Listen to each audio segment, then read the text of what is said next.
চিংড়ি মাছ বলতেই স্বাদ, চিংড়ি মাছ বলতেই অনেক মজা।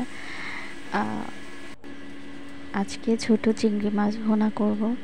তো ছোট চিংড়ি মাছটা আমার খুবই পছন্দ, বড় চিংড়ি মাছও পছন্দ, কিন্তু ছোট মাছ চিংড়ি ভুনাটা অনেক মজা। তো আসসালামু আলাইকুম, welcome back to my channel. কেমন আছেন সবাই? আশা করি ভালো আছেন। আলহামদুলিল্লাহ, আমিও ভালো আছি। আজকে আপনাদের সাথে শেয়ার করব চিংড়ি মাছ ভুনা। তো ক্যাপশন দেখে নিশ্চয়ই বুঝতে পারছেন আজকে কী রান্না হচ্ছে। তো পরিমাণ মতো পেঁয়াজ কুচি আর কাঁচামরিচ দিয়ে দিয়েছি, কাঁচামরিচ ফালি দিয়ে হালকা করে ভেজে নেব, কাঁচা গন্ধটা যাওয়া আগ পর্যন্ত ভেজে নেব। তো আমি মশলাটা নিয়েছি হলুদের গুঁড়া, মরিচের গুঁড়া, ধনিয়া গুঁড়া, লবণ আর স্বাদ মতো লবণ, আর হচ্ছে এখানে আমি হাফ টি স্পুন আদা রসুন পেস্ট দিয়ে দিয়েছি। দিয়ে ভালো করে একটু ভেজে নেব, কাঁচা গন্ধটা যেন চলে যায়। তারপর হচ্ছে মশলাগুলো, গুঁড়ো মশলাগুলো দিয়ে দিয়েছি, দিয়ে ভালো করে কষিয়ে নিতে হবে। ভালো করে কষিয়ে নিয়ে তারপর আমি চিংড়ি মাছগুলো দিয়ে দিব।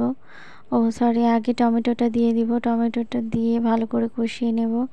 কষিয়ে নিয়ে তারপর আমি চিংড়ি মাছটা দিয়ে দিব। তো চিংড়ি মাছটা দিয়ে ভালো করে কষিয়ে নিতে হবে।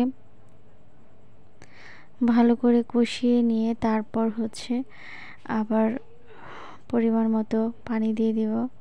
তো আমার ভিডিও আপনাদের যদি ভালো লেগে থাকে অবশ্যই লাইক, কমেন্ট, সাবস্ক্রাইব করবেন। যারা অলরেডি করে ফেলেছেন তাদের সবাইকে অসংখ্য ধন্যবাদ। যারা এখনও করেননি প্লিজ প্লিজ আমার চ্যানেলটিকে সাবস্ক্রাইব করে দিবেন, পাশের বেল আইকনটি বাজিয়ে দিবেন।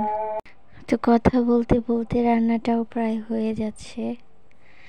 দেখতেই পাচ্ছেন কতটা সুন্দর হয়েছে। আলহামদুলিল্লাহ, অনেক ভালো হয়েছে। তো পরিমাণ মতো অল্প একটু করে পানি দিয়ে দিয়েছি, অল্প একটুই দিয়ে দিয়েছি। তারপর হচ্ছে এটাকে আমি ভালো করে এখন রান্না করে নিব। তারপর ধনিয়া পাতা কুচি দিয়ে দিব। বলক চলে আসলেই ধনিয়া পাতা কুচিটা দিয়ে দিব। দিয়ে দিলেই কমপ্লিট হয়ে যাবে রান্নাটা।